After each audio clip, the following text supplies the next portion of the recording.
मैं माफी चाहूंगा कि मैं हिंदी में ही बात कर पाऊंगा क्योंकि मुझे स्थानीय भाषा पर मेरा कोई इतना अभ्यास नहीं है।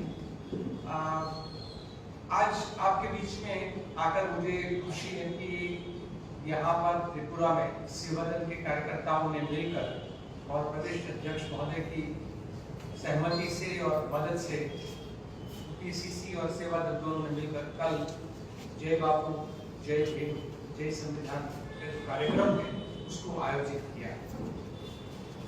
ये कार्यक्रम की शुरुआत तब हुई कि जब हमारे देश के गृह मंत्री अमित शाह संसद के अंदर ये बोलते हैं कि अंबेडकर जितना करते हो अगर उसकी जगह पे भगवान का नाम लेते तो स्वर्ग मिल जाता।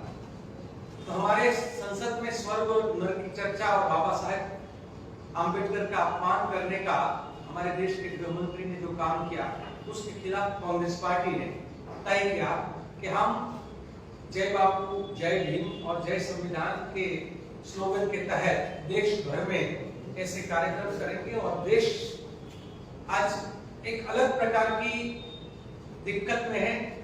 जैसे पहले गोरों ने लूटा था, आज देश को चोरों ने लूटना शुरू किया है। हमारे देश के अंदर जो चोरी है उसका अलग अलग प्रकार है। कहीं मणिपुर में हो रही घटना और महीनों और सालों तक प्रधानमंत्री का उसके ऊपर चुप रहना और वहां के चीफ मिनिस्टर को जब लगे कि आप पानी सर के ऊपर है तब उनको रेजिग्नेशन दिलवाना और राष्ट्रपति शासन वहां पर कर देना, पर समस्या का कोई समाधान नहीं निकालना, ये सबसे बड़ा मुद्दा है। और उसी तरीके से जैसे देश के अंदर मैं जब कहा पहले कि पहले गोरों की सरकार चोरों की सरकार, तो ये चोरों की सरकार हम क्यों कहते हैं? क्योंकि ये आंकड़े छिपाते। और मैं त्रिपुरा में के संदर्भ में आते हुए मैं थोड़ा सा अपना एक रिसर्च कर रहा था, त्रिपुरा का एक पढ़ाई कर रहा था, त्रिपुरा में हो क्या रहा है। मैंने तो गोपाल का धन्यवाद करूंगा कि उसने गुंडा वाहिनी शब्द जो इस्तेमाल किया, और ये सच में ये यहाँ पर गुंडा वाहिनी भारतीय जनता पार्टी की चल रही है और ये गुंडागर्दी देश भर में चल रही है। ये एट्रोसिटी के अंदर का जो फिगर बता रहे हैं कि एट्रोसिटी डिक्लाइन हो रही है, रियलिटी कुछ और है।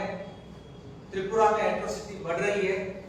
आज की घटना है, कल शाम की घटना है, सेवादल और कांग्रेस पार्टी के लगे बैनर्स पोस्टर को फाड़कर बीजेपी के गुंडों ने वहां पर वो पूरा पब्लिसिटी मटेरियल है उसको खराब करने का काम किया है। आप विरोधी विचारधारा को खत्म करने का, उस आवाज को दबाने का हमारे कई कार्यकर्ताओं पर पिछले चुनाव में भी और उसके आगे पीछे भी कई हमले हुए।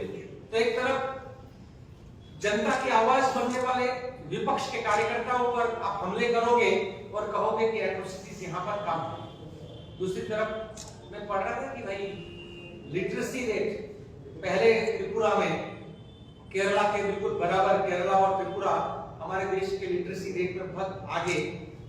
तो एम्प्लॉयमेंट में केरला में प्रॉब्लम है और त्रिपुरा में एम्प्लॉयमेंट के डेटा छुपाए जा रहे हैं। और डेटा छुपाने का कारण कोई बोलेगा कि भाई नहीं यहाँ पे तो अनएम्प्लॉयमेंट इतना नहीं है। तो मैं पूछना चाहता हूँ आज की सरकार को कि जिस राज्य के 69% बच्चे, 69% बच्चे 0 से 5 साल की आयु वाले, सबसे जो कम आयु वाले, हर माँ बाप अपने बच्चे को 0 से 5 साल की उम्र में होता है तो अपने से जितना हो सके खिलाने की कोशिश करते हैं, उसको भरपूर पोषण देने की कोशिश करते हैं। पर जिस राज्य के बच्चे 5 साल से कम उम्र के हैं वो 69% बच्चे कुपोषित हैं, अंडर न्यूट्रिशन है। तो ये जो कुपोषित बच्चे हैं, अगर जिस राज्य का एम्प्लॉयमेंट ठीक ठाक हो, बेरोजगारी बिल्कुल नहीं हो, तो उस राज्य के बच्चे भूखे क्यों हैं? उस राज्य के बच्चे कुपोषित क्यों हैं? यहाँ पर ड्रॉप आउट, एक तरफ शिक्षा का रेट अच्छा दिखाई दे रही सरकार, पर ड्रॉप आउट का रेशियो आज भी 9वीं के बाद जो ड्रॉप आउट रेशियो है वो इतना तेज गति से आगे क्यों बढ़ रहा है? खास करके आदिवासी इलाकों में बच्चे जो है वो स्कूल शिक्षा के बाद हायर सेकेंडरी, सेकेंडरी और हायर सेकेंडरी जो है उससे वो लोग गायब क्यों हो रहे हैं, स्कूलों में क्यों नहीं, ये सबसे बड़ा मुद्दा है। और साथ ही साथ जिस प्रकार से भारतीय जनता पार्टी यहाँ पर वो किसानों के मुद्दे पर, रोजगार के मुद्दे पर, एट्रोसिटीज के मुद्दे पर विफल रही है, तो हमारे लिए बहुत बड़ा चिंता का विषय है। यहाँ पर संविधान से सरकार नहीं चलती है, भारतीय जनता पार्टी की तानाशाही की सरकार चल रही है, ऐसा साफ शब्दों में यहाँ पर दिखाई दे रहा है। और मैं मेरी बात को समाप्त करते हुए पूरे देश के अंदर जो हो रहा है आप सबके सामने रखना चाहूंगा कि हमारे देश में चुनाव निष्पक्ष हो, इसीलिए देश के संविधान में था कि इलेक्शन कमीशन का चीफ जो है वो नियुक्ति करने का अधिकार 3 लोगों को होगा, प्रधानमंत्री, विपक्ष का नेता और सुप्रीम कोर्ट के chief justice. Bharatiya Janata party उसमें क्या काला कारनामा करना चाहती है कि उन्होंने सुप्रीम कोर्ट के चीफ जस्टिस को निकालकर विपक्ष का एक नेता और शासक के 2 नेता, ऐसे करके उन्होंने अपने आप ही इलेक्शन कमीशन की न्यूट्रलिटी को खत्म कर दिया है। वही काम ईडी और सीबीआई ने, ईडी और सीबीआई को तो जैसे आज के हमारे शासकों ने पालतू कुत्तों की तरह उनका एक इमेज बना दिया है। ये गलत है। हमारे देश की सीबीआई और ईडी जो है उसका इमेज इतना खराब होना ठीक बात नहीं है। तो हर मोर्चे पर भारतीय जनता पार्टी देश में लोकतंत्र को खत्म करने का, लोकतांत्रिक इंस्टीट्यूशंस को खत्म करने का काम कर रही है और उसी के खिलाफ ये लड़ाई है। क्योंकि अगर देश में लोकतंत्र नहीं बचेगा तो हमारे, और मैं मीडिया कर्मियों के लिए भी कहना चाहूंगा कि भारत का मीडिया का जो आवाज है, देश भर में एक समय यह होता था कि जब जवाहरलाल नेहरू के खिलाफ कोई मीडिया लिखता था तो उसको प्रोत्साहित किया जाता था। कोई कार्टूनिस्ट अगर नेहरू के खिलाफ कार्टून बनाता था तो उनको फोन करके कहते हैं कि बहुत अच्छा कार्टून बनाया है। और आज मीडिया कर्मी अगर सरकार के खिलाफ लिखेगा, और खास करके उसमें छोटे छोटे जो मीडिया कर्मी स्वतंत्र मीडिया करके लिखेंगे, तो उनको जेल के हवाले करने का कार्य किया जा रहा है। और इसीलिए हमारे देश के मीडिया का स्वातंत्र भी आज दुनिया भर में चिंता का विषय बना हुआ है।